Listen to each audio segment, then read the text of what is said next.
They didn't save me a seat. The place cards glowed under chandelier light, each one embossed in gold, neat as signatures, except for the blank one at the very edge of the table. Mine. A square of silence pretending to be paper. I stood there longer than I should have eyes fixed on it while the chatter rose around me. Crystal, clinking polite laughter, the scent of overpolished wood and expensive wine. My sister Valerie was already in her seat, centered framed perfectly by the camera lenses that seemed to orbit her.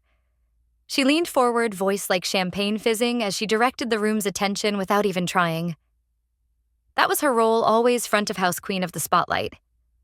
And me, I was the quiet one. The CEO who stayed behind spreadsheets and strategic memos.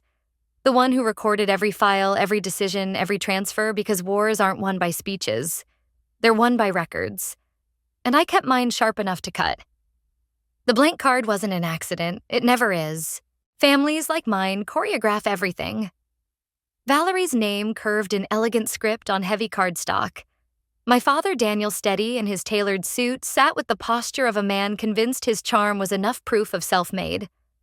My mother, Olga, tilted her head, smiling the way she always did when avoiding confrontation, soft, warm, and empty. Lucas, my brother, was close to Daniel's side, the eternal beneficiary of money, funneled quietly to cover failures labeled as ventures. No, the missing name wasn't a slip. It was a message. Just sit anywhere, Valerie called across the table, her tone sweet but her eyes sharp.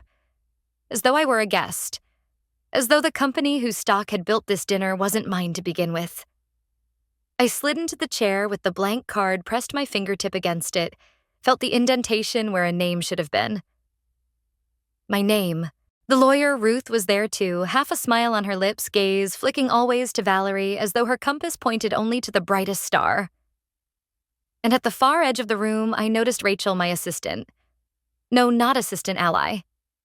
Her posture straight, her bag heavier than usual, the faint bulge of files she carried just in case tonight turned into war. It didn't take long for the agenda to appear. Valerie lifted a folder. Daniel nodded, Olga smiled again.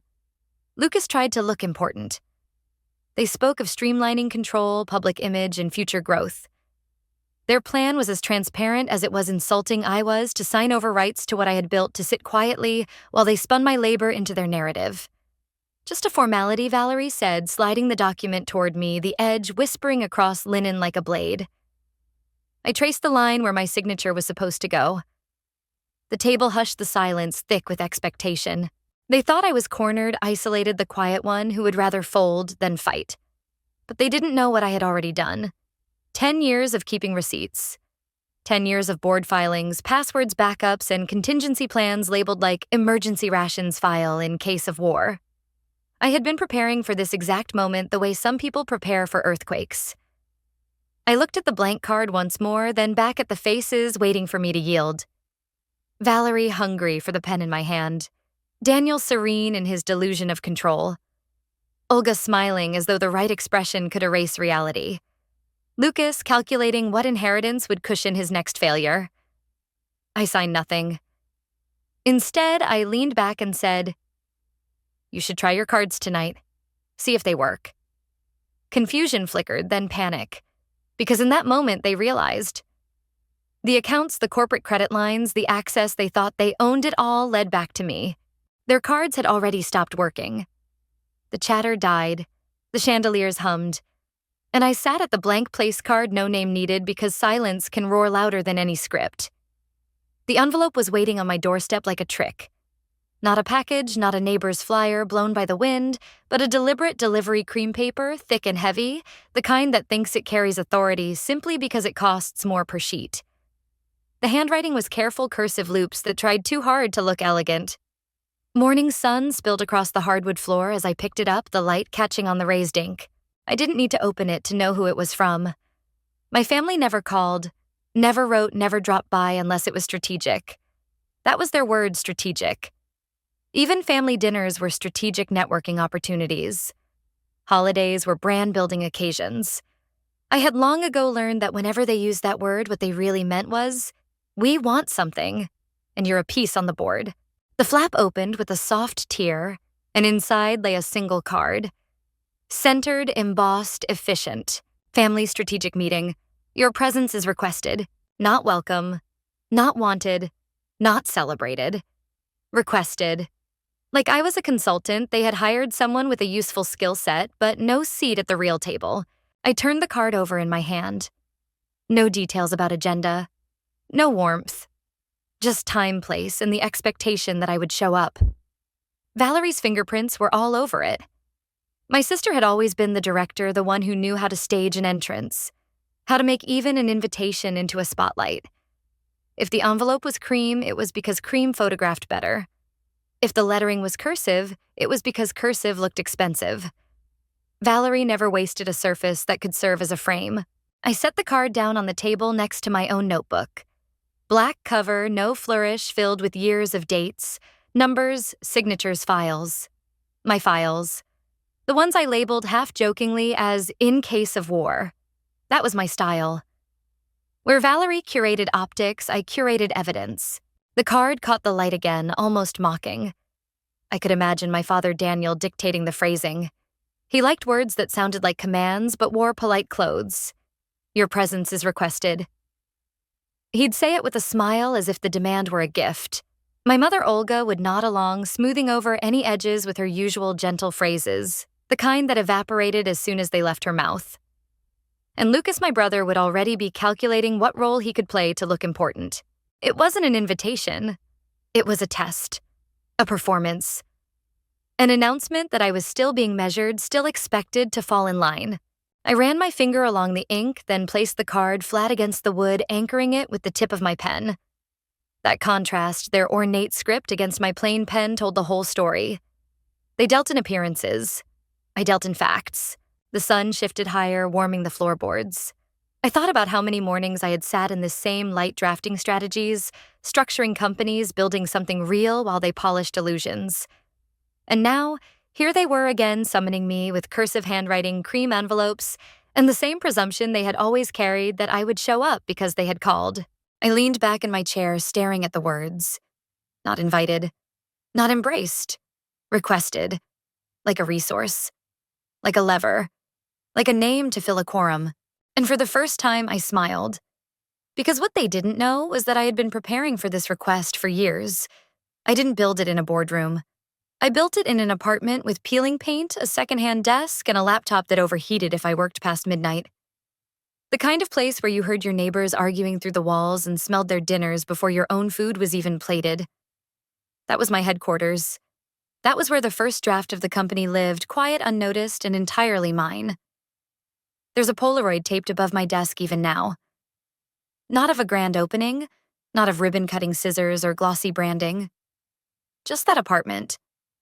A single room half lit by a crooked lamp boxes stacked taller than me and a sticky note I had scribbled on in thick black ink, first 3 orders. I kept it like scripture.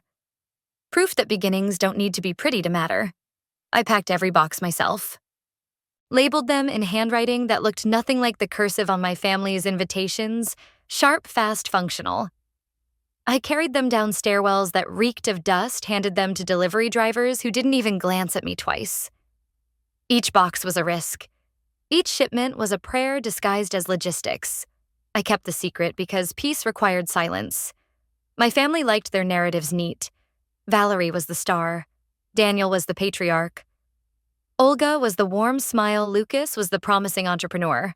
And me, I was background useful, but only if I stayed quiet. So I learned to smile at dinners, to nod at their stories, to let them believe I was simply working on small projects. I knew if they caught even the scent of what I was building, they'd try to fold it into their mythology, stamp their names over mine. So I built in shadows. Days bled into nights. I taught myself payroll with a mug of cold coffee at my elbow. I coded order forms while listening to the hum of my refrigerator, its motor louder than my confidence. I wrote policies that would one day protect hundreds of employees, but at the time it was just me signing my own name over and over. There were no speeches, no cameras, just survival disguised as ambition. And in that compressed silence, something real took root. Every receipt, every note, every late-night spreadsheet became part of my archive. Not for glory, but for proof. I understood early families rewrite history when it suits them. They edit, they crop, they erase. Evidence is the only antidote. So I filed everything: contracts, emails, even the post-it notes. I told myself file in case of war, though I prayed the day would never come. Looking back, the Polaroid makes me laugh. It's ugly, crooked, the lighting all wrong. But I think that's why it feels true. It's not the staged portrait my sister would frame in gold. It's reality. And reality, even in poor lighting, outlasts illusions. By the time the first employees arrived, the company already had a skeleton of discipline. By the time the first checks cleared, I had a rhythm. Payroll wasn't just numbers, it was oxygen. I learned to keep the books balanced, like lungs, inhale, exhale survival. I never announced success, never sent the triumphant email families love to circulate. I kept it locked behind silence because silence was safer than applause. They thought peace meant compliance. I knew peace meant preparation. So when that cream envelope appeared years later, when they summoned me with cursive handwriting and strategic tones, they didn't realize I had already rehearsed their betrayal 1,000 times. They didn't know the files I kept weren't just backups. They were a map, a weapon, a memory that couldn't be erased. I built quietly, I kept it secret, and I stayed patient. Because some victories don't require noise, they require proof. The estate had always felt theatrical, but that night it looked like it had been staged for a play I hadn't agreed to perform in. The gravel drive crunched under my tires, every stone polished by the sweep of the headlights. The wrought iron gates opened slowly, deliberately, as though timing themselves with my pulse. My father had insisted on gates that groaned just enough to remind visitors they were entering someone else's dominion. He liked people to feel the weight of arrival. I stepped out into air that smelled faintly of pine and damp stone. The house rose above me, all glass and symmetry, the kind of place meant to photograph well in magazines. Every window glowed, every sconce flickered with curated warmth, but none of it touched me. For a moment I stood on the steps, the cream invitation still folded in my coat pocket. Requested. Not welcomed. Requested. The word sat there like a pebble in my shoe. Inside the space swallowed me whole. Crystal chandeliers cascaded from ceilings higher than most city apartments. The floor shone like it had been scrubbed for weeks, no trace of dust or history. A staff member face, polite and blank, gestured silently for me to follow. My heels echoed against the marble, each click pulling me deeper into the script they had written. The dining hall stretched long enough to be intimidating, a table that seemed to run the length of a swimming pool. Velvet chairs framed in polished oak lined either side, each one carrying the weight of permanence, of belonging. The lighting was soft gold, but it couldn't soften what waited for me at the farthest end. A chair, smaller than the rest, without armrests. And in front of it, a blank card. The rest of the table glittered with gold-embossed names. Valerie, of course, front and center. The script curved elegantly across the cardstock, each stroke confident, rehearsed. Beside her, Daniel and Olga, their names like pillars anchoring the illusion of stability. Lucas tucked close enough to the core to feel important, his place card as glossy as the watch he couldn't afford, without the family's hidden stipends. And then mine. Empty. White. A rectangle of silence pretending to be paper. I stood there a moment too long, the chatter dimming just slightly as people noticed I hadn't sat yet. My hand drifted forward, fingertip brushing the edge of the card. The fibers pressed back against my skin, flimsy but undeniable. There's a peculiar kind of violence in erasure, it doesn't shout, it whispers. A missing name says more than any insult could. I took in the stage they had built. Valerie sparkled under the chandelier sequined sleeve, catching the light as if she had arranged the bulbs to bend toward her. She didn't look at me directly. Not yet, stars never acknowledge the extras too early. My father leaned toward her posture, regal, his smile the kind he used on investors. He thrived on proximity to power, and tonight, Valerie was his chosen proxy. My mother Olga tilted her head with that eternal half-smile, the one that had smoothed over decades of fractures. She probably told herself the blank card was nothing, an oversight, something not worth mentioning. Lucas lounged like the prodigal son on retainer, his seat boasting carved armrests that he hadn't earned, as though wood could bestow legitimacy. I lowered myself into the visitor's chair, the absence of armrests making itself known immediately. No place to settle my elbows, no carved crest to lean against. It was not a seat of belonging. It was a seat of containment. A chair that said you can be present, but you cannot be equal. No one spoke of it. That was the rule. The performance only worked if silence coded the insult. To acknowledge the blank card would mean admitting it wasn't an accident. So they carried on the laughter, the staged toasts, the hollow ease of people who think optics are stronger than truth. I stayed quiet, but I let my finger trace the edge of the card again and again, each stroke etching the moment deeper into memory.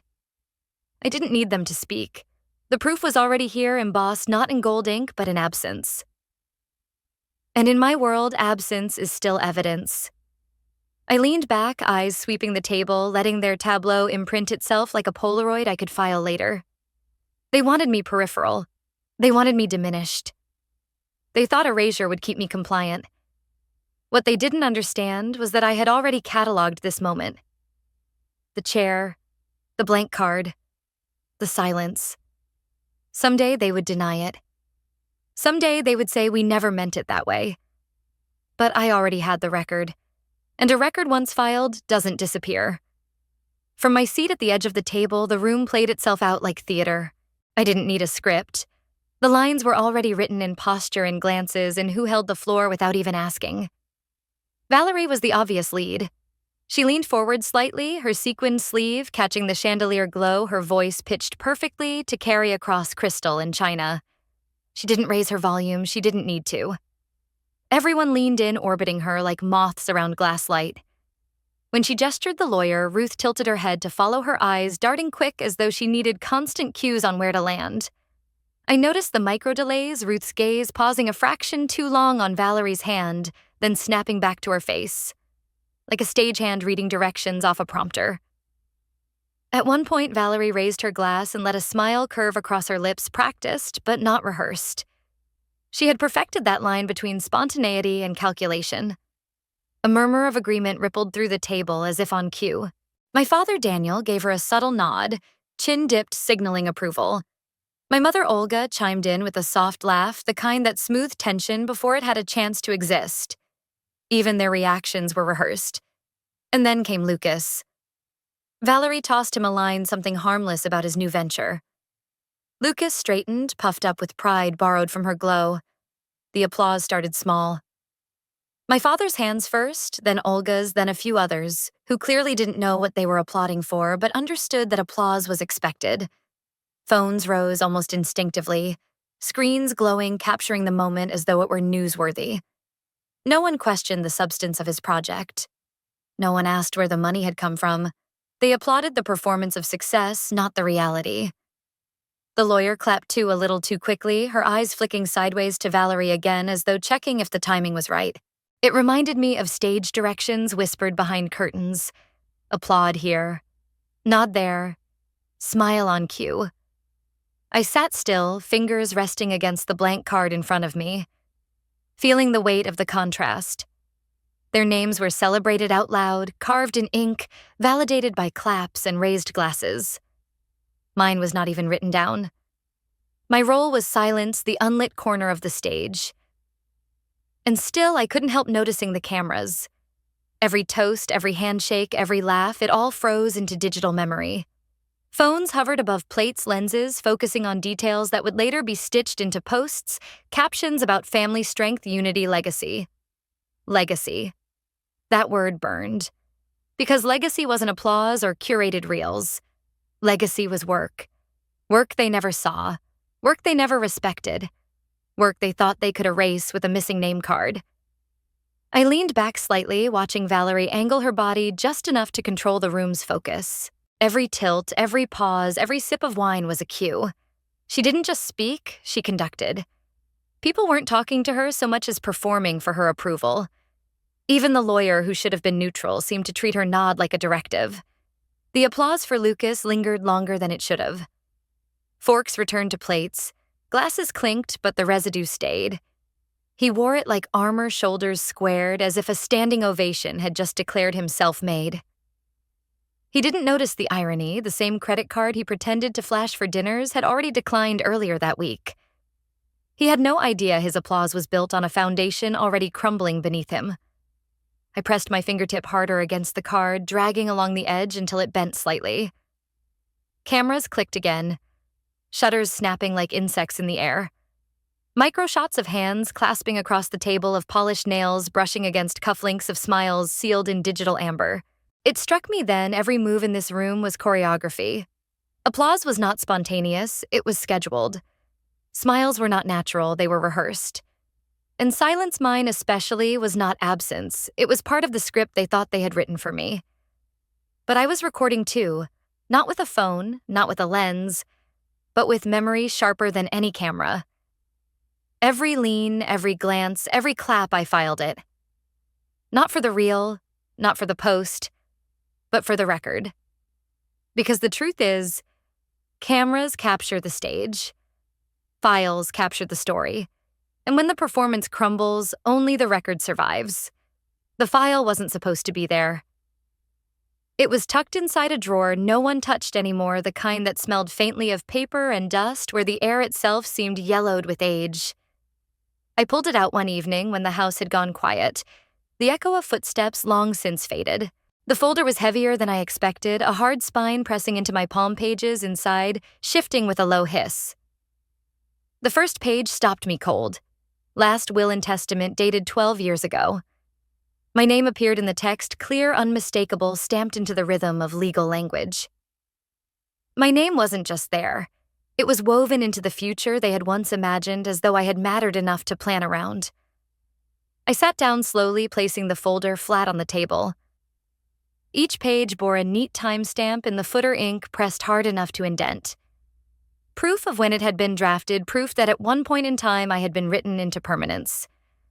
My fingers lingered on the indentation as though touch alone could verify its truth. And then something slipped free, a Polaroid caught between two pages. It was the old apartment, my apartment. The same peeling paint, the same crooked lamp, the same boxes stacked taller than me. In the center, blurred but recognizable, was me, younger, thinner determination in my posture more than my face. I had taped a sticky note on the wall behind me, scrawled in thick black ink, first 3 orders. Whoever had filed this had placed the photo there deliberately, as if to anchor the ink with proof of what I was building. I held the Polaroid up to the light. The edges had curled, the colors faded into warm sepia, but the truth of it hadn't dimmed.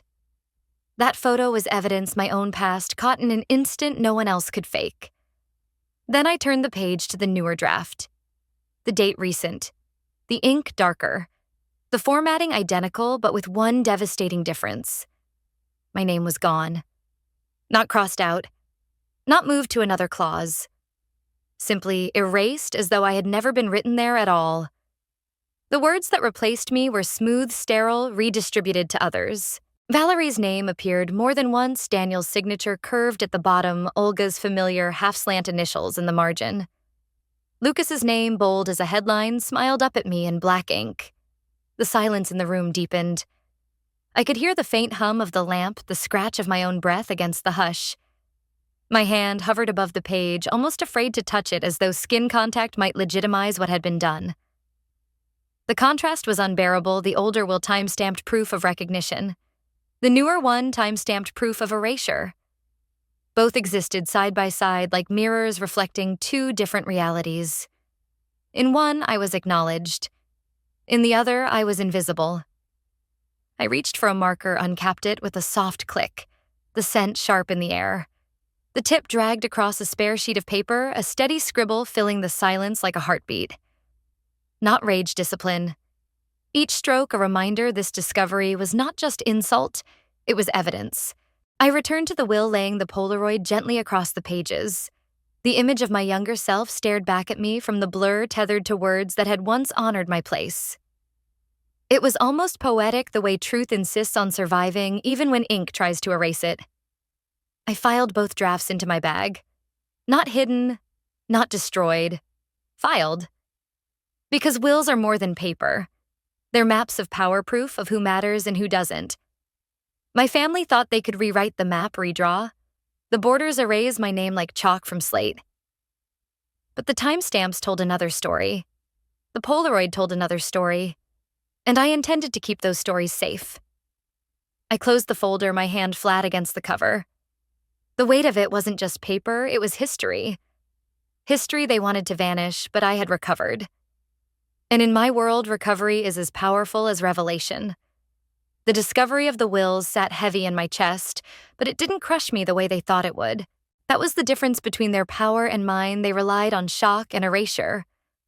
I relied on preparation. For a few long seconds, I stared at the neat black ink spelling my absence, and I almost let the silence swallow me. Almost. Then muscle memory took over. My hand slid beneath the table, not toward my untouched glass of wine, not toward the silverware arranged like stage props, but toward the bag I had carried in with me. Black leather worn at the corners, heavier than anyone else's because it didn't carry cosmetics or curated optics. It carried records. I pulled it close, unfastened the clasp, and drew out the folder that had lived with me longer than most people ever realized.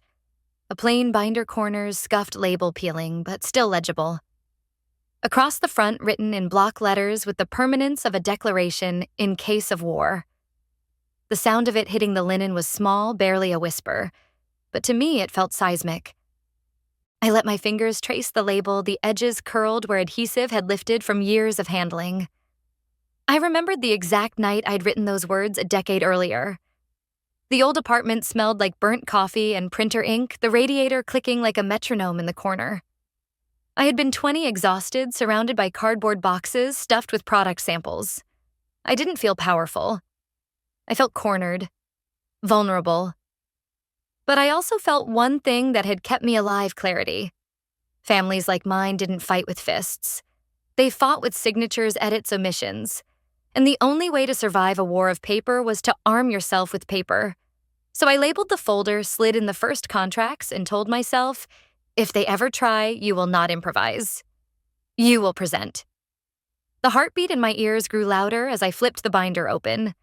Beneath the chandeliers and the clinking of cutlery, the room carried on, but in my world, everything slowed.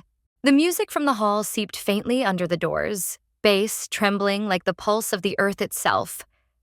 Beneath that, the shuffle of pages became its own soundtrack.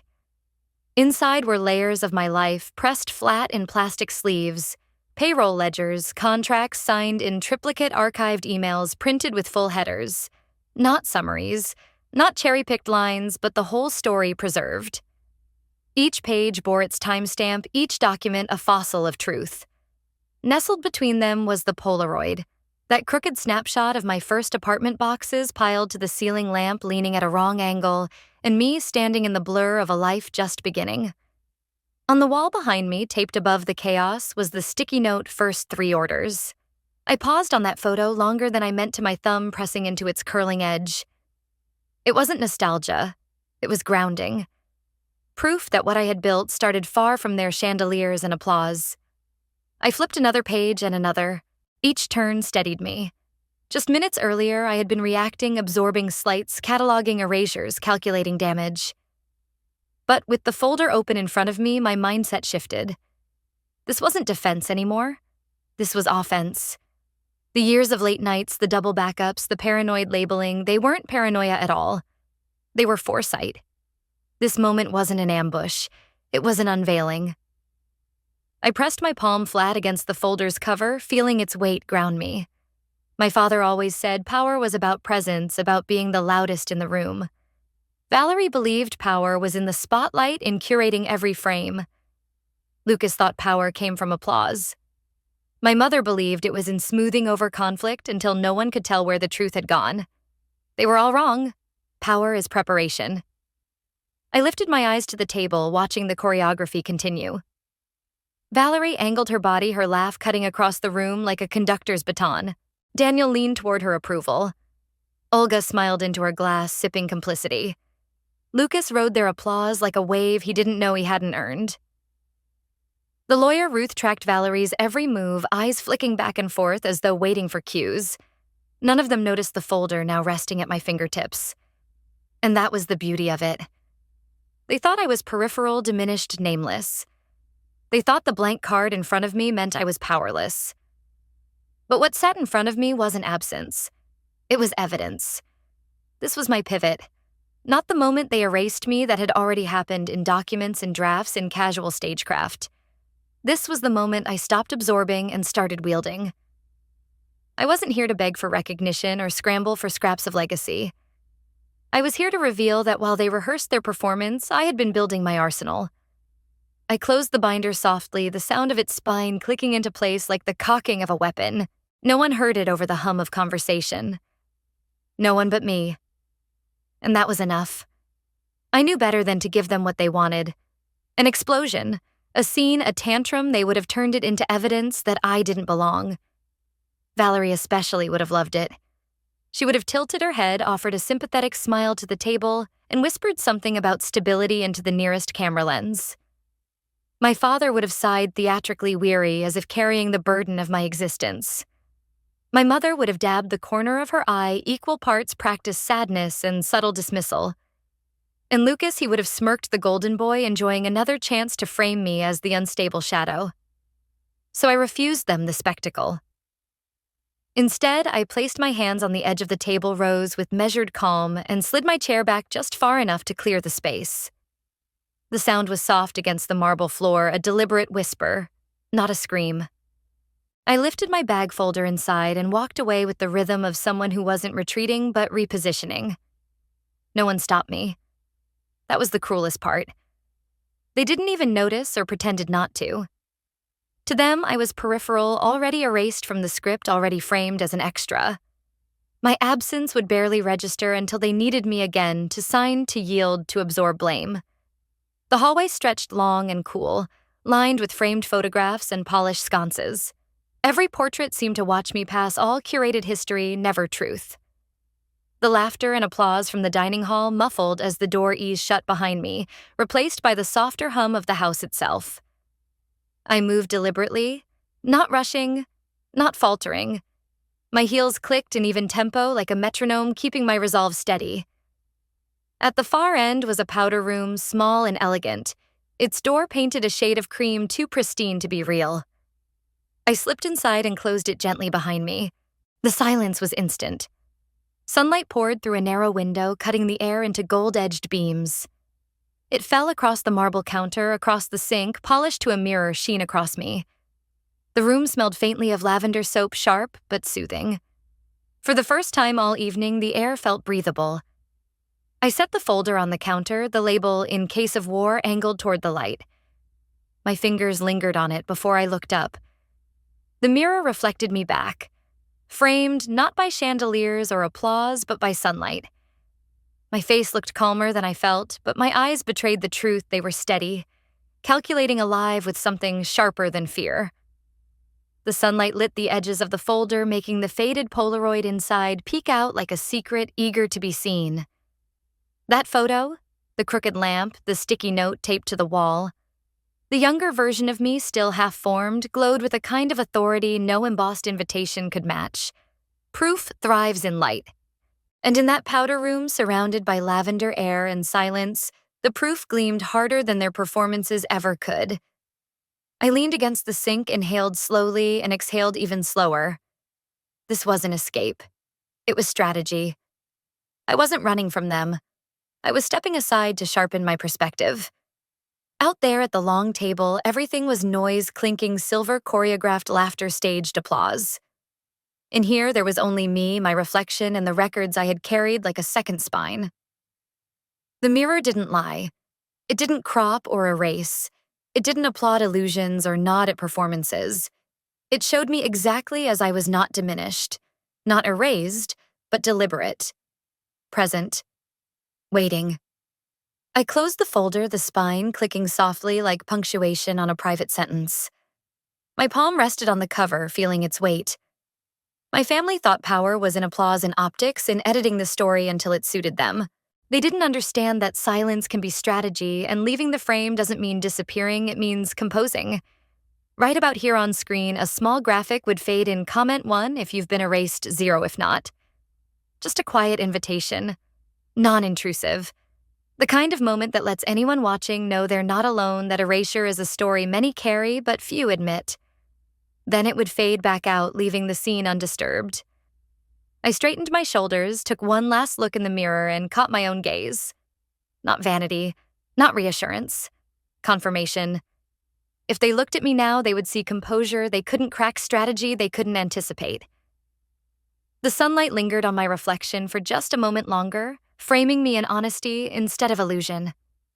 Then I lifted the bag again, tucked the folder close, and opened the door. The hallway welcomed me back with its cool hush. My heels clicked steady as I walked, and the muffled sound of applause from the dining hall swelled again in the distance. But this time, I wasn't walking back into their script. I was walking in with mine. When I returned to my seat, I didn't speak right away. I didn't need to. The chatter filled the space easily enough, Valerie tossing lines for the room to applaud Lucas, basking in the attention, my father performing Pride, my mother smoothing edges no one asked her to. The lawyer Ruth stayed angled toward Valerie like a compass, unwilling to point anywhere else. I sat quietly, the folder balanced across my lap under the linen. To them, I was passive again, silent, peripheral. But silence is often mistaken for surrender, and that miscalculation has always been their weakness. I reached into the bag and pulled out a slim laptop, the screen angled low. No grand gestures, no dramatic reveal. Just a deliberate sequence of motions as calm as adjusting a napkin. My fingertips rested on the keys, the sound faint. Steady, quiet clicks against the white noise of their performance. On screen, a dashboard glowed. The interface blurred for anyone watching, shapes and colors indistinct, but its presence unmistakable. Tabs lined up like sentinels, a shield icon pulsing gently at the corner. In the center, a status window shifted text, sliding into focus before softening again into obscurity. The visuals weren't for instruction, they were for atmosphere. Proof that the machinery of control existed even if no one outside my circle would ever touch it. A single phrase emerged across the screen: clean and final, access revoked. The words blinked once before holding steady, a quiet declaration more powerful than any toast in that hall. A notification ping followed, soft but decisive, like the sound of a lock sliding into place. My heart didn't race. If anything, it slowed. Because this wasn't improvisation. This wasn't impulse. This was the culmination of years of preparation, of checks and backups, of conversations I had quietly scheduled with people who understood leverage better than my family ever would. Every move here was already vetted, already cleared. And in that calm, I heard myself say it aloud. Not for them, but for the record, for anyone watching this unfold later. All actions here were taken through authorized corporate controls and in consultation with legal counsel. The line landed in the air like a signature. My father's smile faltered just slightly, a hairline crack beneath the practiced confidence. Valerie's eyes flicked to me, searching for the angle, but I gave her none. Lucas laughed at something irrelevant, not realizing the ground had already shifted beneath him. My mother raised her glass to her lips, hiding her silence behind crystal. I didn't look at them. My gaze stayed on the blurred dashboard. The pulsing shield icon, the soft fade of status changes rolling like distant thunder. I wasn't dismantling their performance with noise. I was dismantling it with procedure. Another notification pinged. My fingertips paused, then rested still. The work was done not through confrontation, but through channels they never considered I could own. Phones around the table began buzzing, faint vibrations against linen. Cards declined notifications, flashing tiny fractures spreading invisibly through their curated evening. None of it happened with spectacle. No shouting, no raised glass. Just a shift, invisible yet undeniable. I closed the laptop gently, the sound no louder than a breath. The folder rested on top of it, labels still stark. In case of war. I straightened my posture, folded my hands, and let the silence grow. If they wanted to interpret it as poise, fine. If they wanted to interpret it as surrender, better still. Because interpretation was the only power they had left. The actual power, the irrevocable, procedural kind, was already secured. I glanced once more at the shield icon before the screen went dark. It wasn't about revenge, and it wasn't about drama. It was about establishing what I had always known but never voiced until now, that I was not defenseless, not optional, not erasable. And while their empire depended on optics, mine depended on controls. Controls they no longer held. It started small like a ripple no one notices until it tips a glass. A vibration against the linen, a faint chime that cut through laughter. Lucas frowned, tugged his phone out from under the table, and the light from the screen lit his face with confusion. He tapped once, tapped again, then froze. His smile faltered the one he wore like armor, and suddenly he was staring at a word no one at that table wanted to see. Declined. The sound followed soft but sharp, the unmistakable electronic beep of a card denied. Not once, but twice, echoing faintly from somewhere behind us where staff were trying to process a charge for another round of champagne. The murmur in the room shifted. Heads turned. The clinking of glasses slowed. Valerie leaned in her poise, unshaken, but her eyes sharp. Scanning Lucas's phone, then her own. She unlocked her screen with a flick only to be greeted by the same flood of alerts, missed calls, stacking in read, unread emails, pinging transfer wires hanging in limbo. The edges of her composure held, but the cracks spider-webbed beneath the surface. Daniel cleared his throat, reaching for his wallet like he could brute force dignity back into existence. He slid his card toward the waiter, smiling with the patriarch's authority. A moment later, the beep returned louder, this time undeniable. Declined. The waiter hesitated, eyes flicking toward me for the briefest second, then back to Daniel, professional but unsettled. Phones began buzzing in unison, a chorus of vibrations skittering across the polished wood. Notifications stacked faster than they could swipe away. Wire failed. Transfer held. Access restricted. The phrases bloomed like weeds across every screen. I sat still, hands folded, the blank card still in front of me. The irony wasn't lost on me. They had left my place nameless, and now it was their names disappearing from every system they thought they controlled. Olga's hand trembled slightly as she lifted her glass, covering her silence with a sip. She didn't look at her phone, not yet. She knew enough to be afraid of what she'd find. Ruth, the lawyer, glanced at Valerie again, her hands hovering uselessly above her phone, caught between professional neutrality and personal panic. Across the table, Lucas tried to laugh it off, voice too loud, too thin. Must be the system, he said, tapping again as though force could rewrite code. But the word blinked back at him, merciless, declined. Quick cuts filled the moment like a montage no one wanted to watch. A card sliding uselessly through a gas station pump miles away, the nozzle hanging limp as the screen flashed red. A merchant terminal, blinking receipt, spitting out a single word of refusal. A hand gripping a phone so tightly the knuckles whitened as missed calls stacked higher. Each one an unanswered demand. The music in my head rose with the tempo strings pulling taut percussion beating faster, like the world itself was catching up to what I had already known, that control is fragile when built on performance, and unstoppable when built on records. The beep returned softer now, almost mocking. Another card declined. Another transfer failed. And still the chatter around the table grew frantic, voices layering, overlapping, clashing. Valerie's tone sharpened, commanding, insisting on calm while her fingers flew across the screen. Daniel's jaw tightened, his patriarch mask cracking with every failed attempt. Lucas's laughter thinned into silence, then into muttered curses. Olga's silence deepened, her smile now brittle porcelain. And me, I didn't move. I let their panic fill the space, rising like smoke, curling into every corner. My reflection in the silverware was steady, my breathing even. This wasn't chaos for me. This was clarity. Because the truth had already landed quiet but final, their cards no longer swiped their wires, no longer moved their names, no longer carried weight where it mattered. And the one seat left blank at the table was the only one that didn't need applause or optics or permission. I didn't rush to speak. I didn't raise my voice. The room was already full of noise, buzzing phones, muttered curses, half apologies to staff, frantic questions disguised as orders.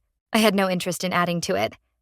Instead, I reached for the small cup of coffee that had been set quietly at my place earlier in the evening. No one else touched theirs. Wine always stole the spotlight, but I lifted mine, fingers wrapping around the porcelain. The warmth spread into my palms, steadying, grounding. The aroma curled upward, rich and bitter, reminding me of mornings in that first apartment, when I measured success not in applause, but in the survival of another shipment sent, another invoice paid. I took a sip, unhurried. Across the table, Valerie's voice sharpened into command. She was already directing people's staff, Ruth the lawyer, even our father, as though she could choreograph panic into performance. Daniel waved his phone in irritation, calling a banker's number that went unanswered. Lucas swiped furiously at his screen laugh, long gone face pale under the glow of his own failed transactions. Olga sat with her glass still raised smile thin as rice paper, pretending this collapse was not happening in real time. Their chaos didn't touch me. I watched them as though through glass, not distant out of malice, but out of choice. Boundaries aren't built by revenge, they're built by clarity. And in that moment, my clarity was simple. I was not here to gloat, not here to humiliate, not even here to punish.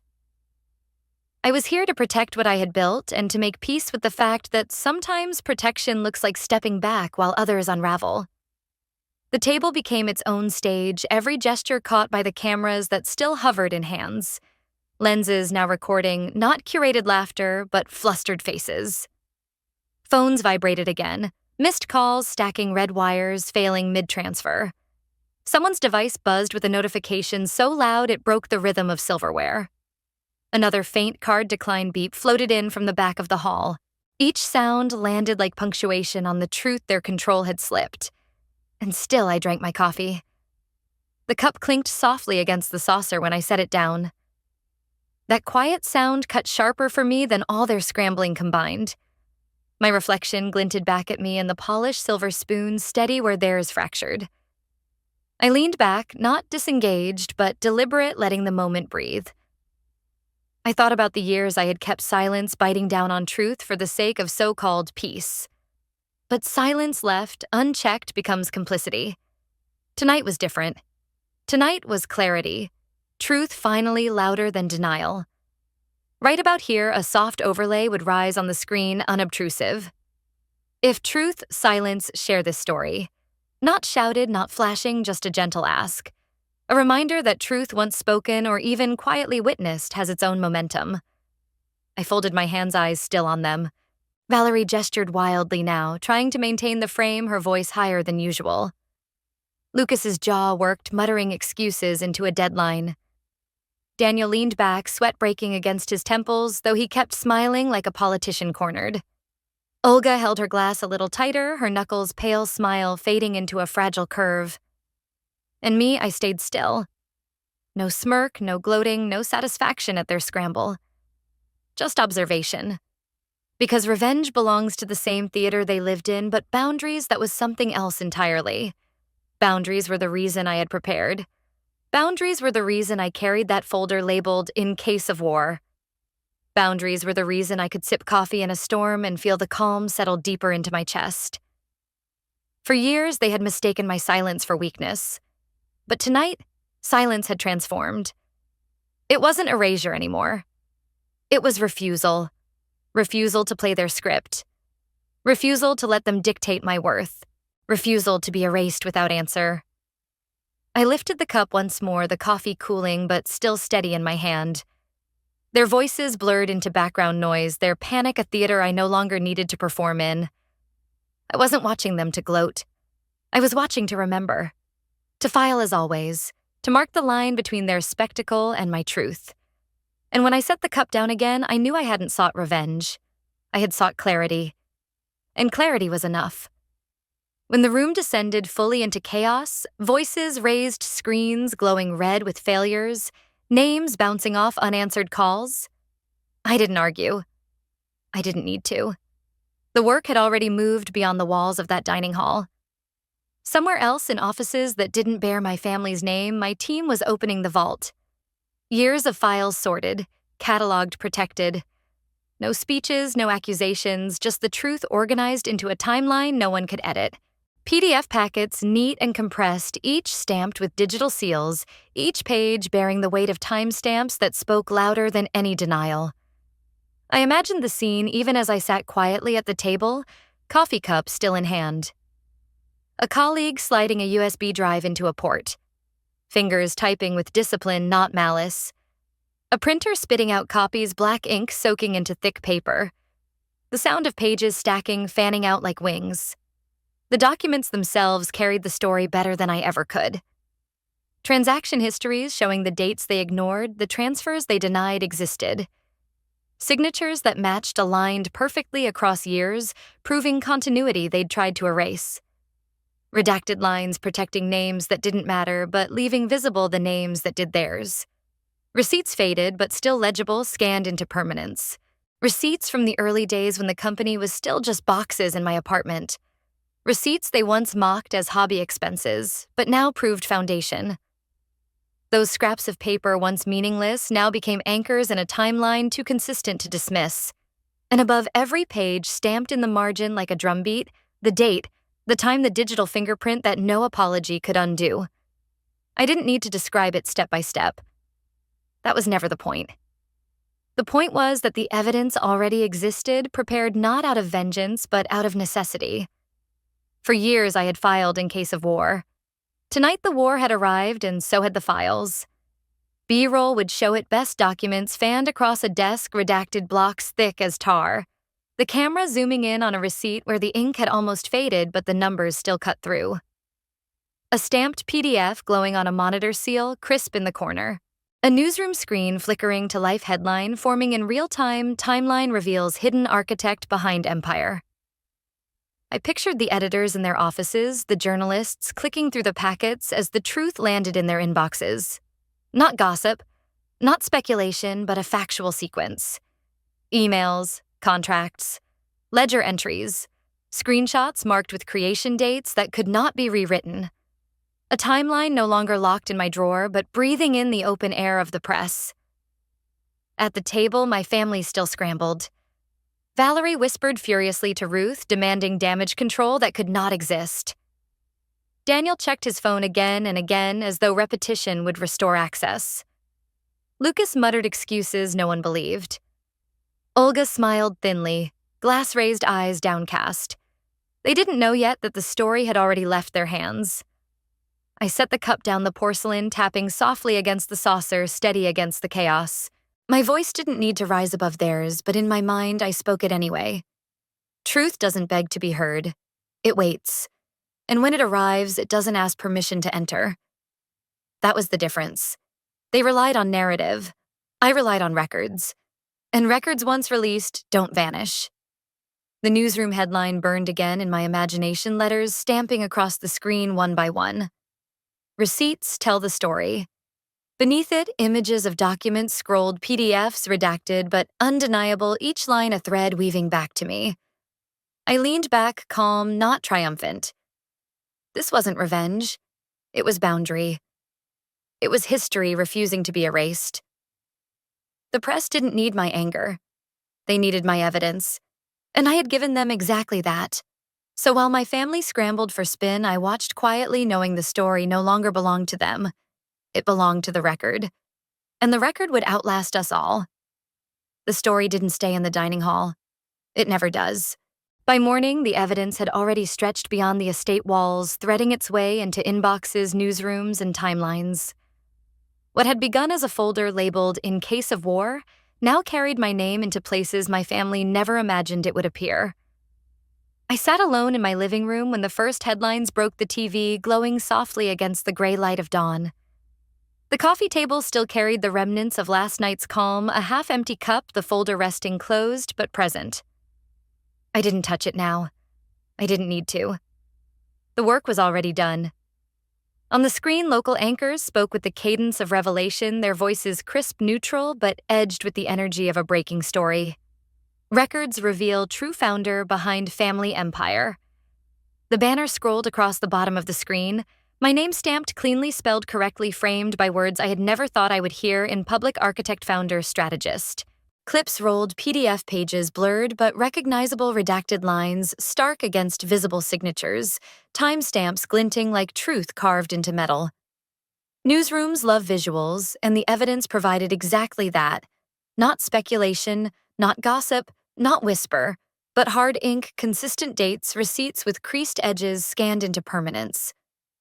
The footage cut briefly to the estate cameras lingering at the gates as reporters tried to gather comment. My family's silence was louder than any denial. Valerie had always known how to spin, but for once the words didn't arrive fast enough. Daniel's smile cracked under the weight of unanswered questions. Lucas ducked behind a car door, muttering excuses to no one who cared.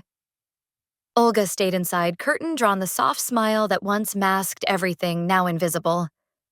I watched it all from the couch, not with triumph, not with gloating, but with a strange neutrality. The validation didn't come from the spectacle. It came from the record itself, the way ink on paper outlasts applause, the way timestamps speak louder than denial. My name was no longer whispered in private arguments or erased from formal drafts. It appeared in bold type across the screen, anchored not by narrative but by proof. The anchors continued citing sources, mentioning independent verification, the phrase that mattered most. Because this wasn't just my story anymore. It wasn't family drama passed around dinner tables. It was public record validated by systems my family couldn't bend. The overlay shifted again. Timeline confirms company roots began with Mia. I sipped my coffee calm. I didn't text anyone. I didn't post. I didn't need to. The files were speaking for me now, and they didn't stutter. In the quiet of my living room, sunlight broke across the floorboards, catching on the TV screen. For once, the light felt aligned with the truth. I leaned back, let the voices of anchors fade into background noise, and thought about the years I'd spent in silence. Silence had protected me once. Silence had kept peace. But silence also let them erase me. Crop me, frame me as expendable. Now the silence was different. I didn't need to shout to be seen. I didn't need to argue to be heard. The record was louder than any performance. On screen, the segment shifted to a wider panel, voices debating what this meant for the family's reputation. Words like trust, credibility, governance filled the air. The tremble of their legacy was visible in real time, dissected by people who had never sat at that dining hall table, but understood enough to know when a foundation was cracking. I watched for a while longer, my expression steady. The validation I felt wasn't the high of revenge, it was the quiet weight of correction. My name, once erased from cards and contracts, was now written where it could not be edited out. That was enough.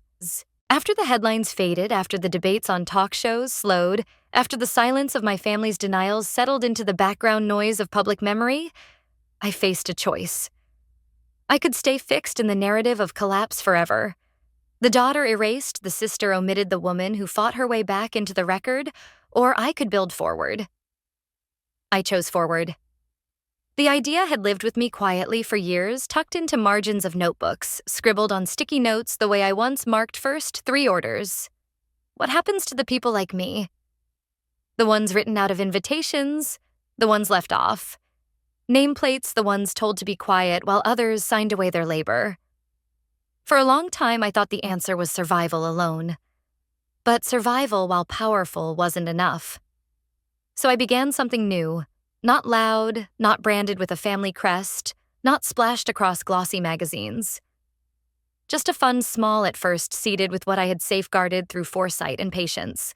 An incubator for those uninvited, for those who had been left off the list, but still carried vision burning inside them. The plaque outside the modest office read, "Founded for the uninvited." Simple, clear, a counterweight to every blank card, every empty chair, every erased name. Whenever I touched its cool metal surface, I felt the reversal, not revenge, but restoration. Inside the walls weren't lined with family portraits or curated photographs. They were lined with corkboards, pinned with sketches, early product mock-ups, messy notes from young founders who came with nothing but ideas and grit. They didn't need chandeliers. They needed seed checks that cleared. They needed a place where silence didn't mean erasure, but listening. I remember one morning most clearly. A young founder sat across from me, her voice steady, but her hands trembling as she slid a manila folder across the table. Inside were drafts, budgets, scrawled in pen diagrams on notebook paper, nothing polished. She apologized for the mess. I smiled because I remembered those same crooked lines in my own beginnings. I reached into my bag, pulled out a fresh folder, and placed it in her hands. On the tab, neatly written, "In case of building." She blinked at it unsure until I explained, "This isn't just funding. This is structure, record systems, receipts. the scaffolding that keeps your idea upright when others try to knock it down. Her shoulders straightened. The light in her eyes sharpened. That was worth more than applause. The motif followed me everywhere now. Stamped PDFs, not as shields, but as blueprints. Old receipts framed not as relics, but as lessons. The folder that once guarded against war now inspired 1,000 beginnings. And I did it quietly. No press conferences, no photo ops. If local media mentioned it, they did so in passing formerly erased founder turns toward philanthropy. But the headlines weren't the point. The point was the hands that took the folders, the names that wouldn't be cropped, the boundaries that held. In the quiet of those offices, I felt a peace the estate had never offered. Warm light streamed through wide windows, not chandeliers. Piano played softly from a speaker in the corner, not staged applause. The air smelled faintly of ink and ambition, not perfume masking tension. This wasn't revenge. It wasn't spectacle. It was the simple reframe of what family had failed to be a foundation. And now that foundation carried others who had once been told they didn't belong. I often returned to the plaque, brushing my fingertips across the engraved words, "Founded for the uninvited," because that's what I had been. And now it's what I promise others will never be again. The night after everything unraveled, I found myself standing in front of a wall that was entirely my own. Not a dining hall wall draped in chandeliers, not a gallery of curated portraits that erased as much as they celebrated. Just a wall in my home plain plaster, painted in a neutral shade, holding the one image I've never let go of, a Polaroid of an open door. That photograph has followed me through every chapter. Its edges are curled now, its colors fading toward sepia, but the lines remain crooked, uneven, drawn by my 10-year-old self in the days when I was still searching for safety. I didn't draw a family, I didn't draw a table, I didn't even draw a house. I drew a door. Because even as a child, I understood that family isn't about being trapped inside a frame. It's about having somewhere to walk through. Somewhere to belong when the rest of the world decides you don't fit. The irony of that Polaroid has never been lost on me. While my relatives obsessed over keeping doors closed, I had pinned an open one above my desk, a reminder that freedom mattered more than their staged inclusion. They believed in control. I believed in possibility. They believed silence meant obedience. I believed silence could be strategy. And when the evidence spoke, when the records carried my name back into history where it belonged, I realized that my open door had always been stronger than their locked rooms. What happened at that long table wasn't just betrayal. It was revelation. Their blank card taught me that names can be erased. Their applause for each other taught me that success can be manufactured. But the files, the timestamps, the receipts, they reminded me that truth doesn't vanish just because someone wishes it away. So I've stopped asking the question, do I belong in their definition of family? The answer was always no. And that's no longer a wound, it's a boundary. Because here is the truth I've carried into every part of my life, since family isn't who names you at a table, it's who remembers your worth when no one else does. That line has become my compass. It's what I tell myself every time I tape another Polaroid to the wall, every time I hand a folder marked "in case of building" to a young founder whose voice shakes the way mine once did. It's what I remind myself of when people confuse revenge with reclamation. This wasn't revenge. It was remembrance of myself, of my work, of the boundaries that protect peace. And now I want to ask you something as the screen softens and the story closes. Have you had to set a boundary to keep your peace? 1 sao, yes, 0 woe, no. Share below and subscribe for more true family stories. It isn't just a question for engagement. It's a door. A way of saying your worth is not measured by the table that refuses your seat. It's measured by the peace you protect the truth. You keep the boundaries you refuse to let anyone erase. As the music slows to a final piano chord, the end card appears, 2 tiles waiting like options at the threshold of that open door. One reads, "Best for you." The other, "Playlist." Receipts and reclamation. Both choices lead forward, not back. And then the image fades slowly until all that remains is the Polaroid of the open door pinned to the wall. Edges curling tape, yellowing, but still holding. Always holding. A door open waiting for anyone who has ever felt erased, reminding them possibility is still theirs.